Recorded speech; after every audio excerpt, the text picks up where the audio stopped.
go.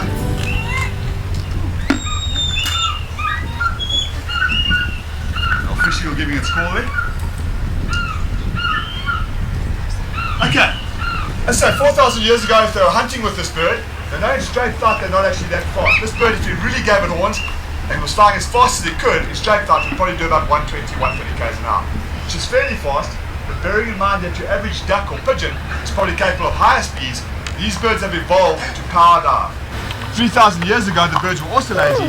They found if the birds didn't fly every day and fly hard, they would lose fitness, and suddenly their hunting birds would be incapable of catching birds. So what they did is they invented a very simple program or technique to keep the bird fit. It's called lure flying. That's what we'll do with this bird now. It's gone. See, look. It's going. Look. See the bird flying.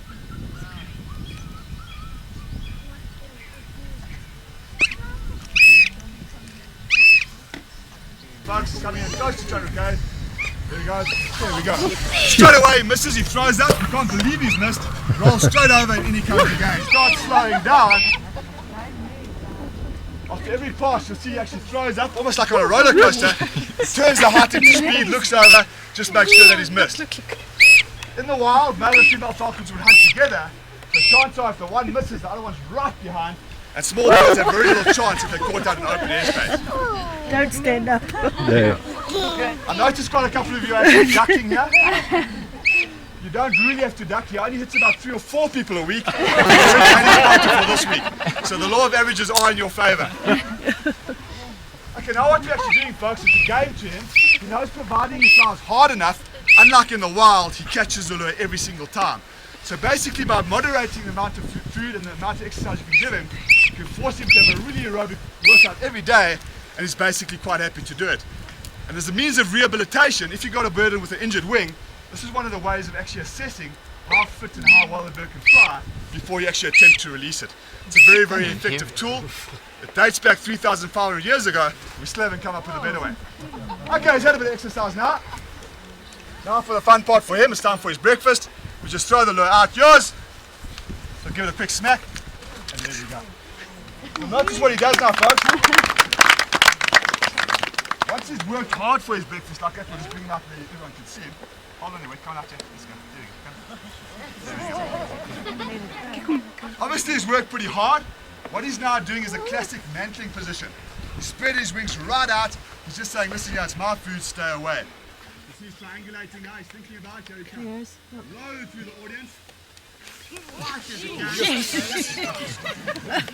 Now if you want to imagine if it was a hare, it's a mouse or rat, then start lie out, put their legs far out and basically squeeze as hard as they can. He's trying to gobble before it's dead. Both legs, there we go. There we go.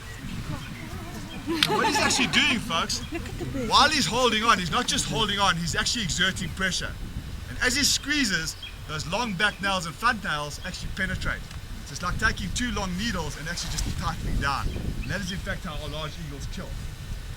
As mentioned a bit earlier, on a nice hot day like today, as the sun starts warming the surface of the earth, there will be some areas that are slightly more barren. So what then happens is little bubbles of hot air start cooking down at ground level. And as that air rises, it basically gets more and more thermic and eventually just goes straight up into the sky, a perfect bubble of rising air. We'll give you a demonstration now. I'm going to release the jackal buzzard from that pen. Watch exactly what he does. Initially there will be a lot of flapping. As soon as he finds a thermal though, it's all over. Just let him out.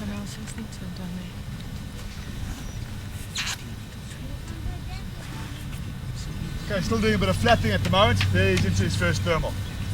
And basically he didn't guess that it was there. He would have been able to pick it up visually by looking for that biting duck. Up above there, all he has to do is parachute down. In the last 20 or 30 meters, he simply speeds up. We'll show you how he does it now. He's high enough for the first thing. Let's just see if he's going to respond to hand signal. Watch out, I'll put my hand up now. See. On with the land again. Slowly, boys. Slow down. Through the gap.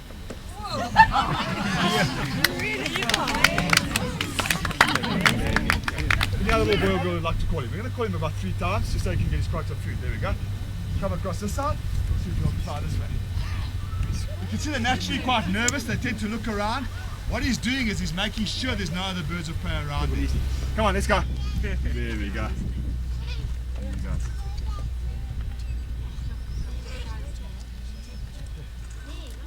Good, yeah, his flies very, very fighting.